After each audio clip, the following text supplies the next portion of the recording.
ভারতবর্ষের যে ছবিটা এই অযোধ্যার বুকে ফুটে উঠেছে তা কিন্তু একটা মিনি ভারতবর্ষ। গোটা ভারতের নানা প্রান্ত থেকে, নানা প্রদেশ থেকে মানুষজন আসছেন, তাদের নিজেদের শিল্পকে নিয়ে আসছেন।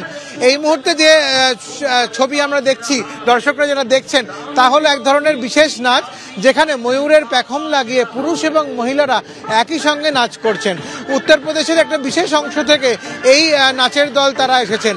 আমরা যেরকম বলছিলাম যে এই ধর্মপথ, যে পথ দিয়ে আগামীকাল সমস্ত বিশিষ্ট ব্যক্তিরা, অতিথিরা তারা আসবেন, তাদের জন্য রাস্তার উপরে একের পর এক মঞ্চ করা হয়েছে এবং সেই মঞ্চ থেকে বিভিন্ন ধরনের সাংস্কৃতিক অনুষ্ঠান পরিবেশন করা হচ্ছে।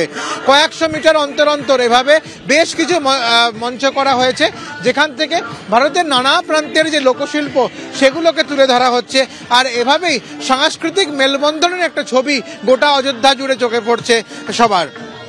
একদমই বিভিন্ন প্রান্ত থেকে মানুষজন আসছেন। সব থেকে বড় কথা, বিশিষ্টরা, আমন্ত্রিত যারা আসছেন আগামীকাল এই উদ্বোধনী অনুষ্ঠানে, তার জন্য নিরাপত্তা ব্যবস্থা কতটা কঠোর করা হয়েছে আমাদেরকে জানাবে আমাদের প্রতিনিধি উজ্জ্বল মুখোপাধ্যায়। উজ্জ্বল, জানাও আমাদের, তুমি বলছিলে যে একেবারে চ্যালেঞ্জের মুখে নিরাপত্তা ব্যবস্থা কালকে, যেহেতু এই বিশাল মাপের এই এত বড় একটা অনুষ্ঠান।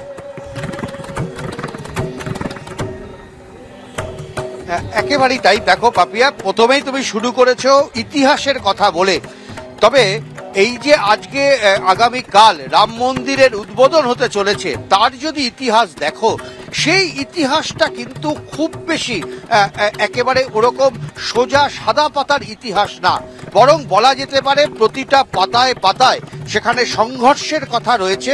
550 বছর ধরে এই মন্দিরকে কেন্দ্র করে একাধিক ঘটনা ঘটেছে, কখনো আদালতে, কখনো বা আদালতের বাইরে, কখনো সংঘর্ষ।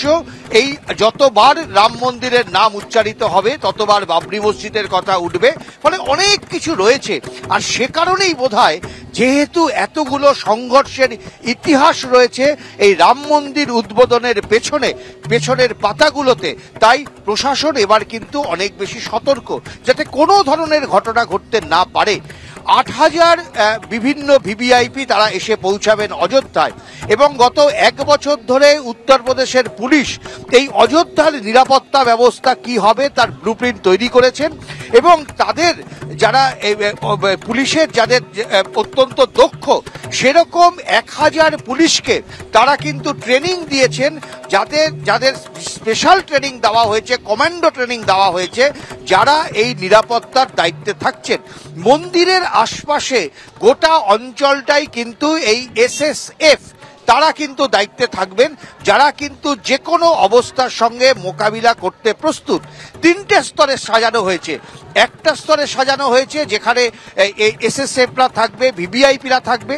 তার যে পরের জোনটা, যেখানে ভিভিআইপিরাও কিছু থাকবেন এবং অন্যান্য মানুষজন থাকবেন, সেইখানকার মূলত দায়িত্ব দেওয়া হয়েছে এখানকার যে আধা সামরিক বাহিনী রয়েছেন তাদের ওপরে।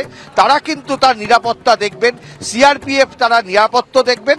এছাড়া রাস্তার যে নিরাপত্তা ব্যবস্থা, সেটা হচ্ছে সিআরপিএফ যেমন থাকছে, পিএসি এই বাহিনী এবং ইউপি সিভিল পুলিশ তারাও কিন্তু এর দায়িত্বে থাকছেন। ফলে সতর্ক নিরাপত্তা ব্যবস্থা, ত্রিস্তরীয় যেমন নিরাপত্তা বলয় তৈরি করা হয়েছে, একই সঙ্গে কিন্তু আকাশপথে ড্রোনের সাহায্যে সবসময় নজরদারি চলছে। জলপথে যে নদী রয়েছে সেখানে কিন্তু বোট নামিয়ে সেখানে নজরদারি চলছে, এবং স্থলপথে তো বটেই। দেখো অতনু যে ছবিটা দেখাচ্ছে, একদম সাধারণ রাস্তা, সাধারণ মানুষজন হেঁটে যাচ্ছে। যতবার তুমি ক্যামেরা সরাবে দেখবে কোথাও না কোথাও পুলিশের টহলদারি, কোথাও উত্তরপ্রদেশের পুলিশ রয়েছেন, কোথাও স্পেশাল ফোর্স রয়েছে, কোথাও বা আবার এসএসএফ আছে, যাদেরকে বিশেষভাবে ট্রেনিং দিয়ে এই শুধুমাত্র এই অযোধ্যার জন্য যাদেরকে বিশেষভাবে ট্রেনিং দেওয়া হয়েছে। তবে মন্দির সংলগ্ন যে অঞ্চলটা রয়েছে, দীর্ঘদিন ধরেই সেখানে কিন্তু একটা বিশেষ বাহিনী তারা এইটাকে নিরাপত্তা দেন। ফলে সেই সিআরএফ বাহিনীর হাতেই কিন্তু সেখানকার নিরাপত্তা ব্যবস্থা থাকবে।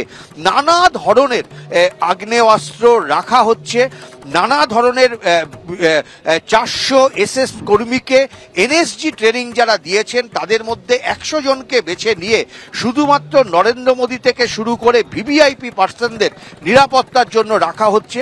এখানে সুরক্ষার জন্য নানা ধরনের ব্যবস্থা সেগুলোও কিন্তু রাখা হচ্ছে।